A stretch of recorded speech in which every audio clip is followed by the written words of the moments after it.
Қостанай облысында салық мәдениетін дамытуға және жаңа буын кәсіби мамандарын даярлауға бағытталған бірегей білім беру жобасы іске қосылды. Қостанай облысы бойынша мемлекеттік кірістер департаментінің бастамасымен Ахмет Байтұрсынов атындағы Қостанай өңірлік университетінің базасында салық салу саласындағы әкімшілендіру және құқықтық реттеу атты жаңа білім беру бағдарламасы ашылды.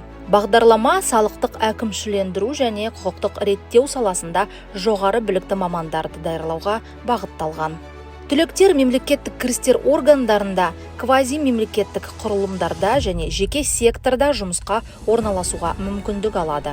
Мен салық саласында кәсіби маман болғым келеді. Бұл бағдарлама менің алғашқы қадамым. Бағдарлама Қазақстан Республикасының ғылым министрлігімен келісілген және білім беру бағдарламалары тізіліміне енгізілген. Салық саласында мансабыңды бүгін баста.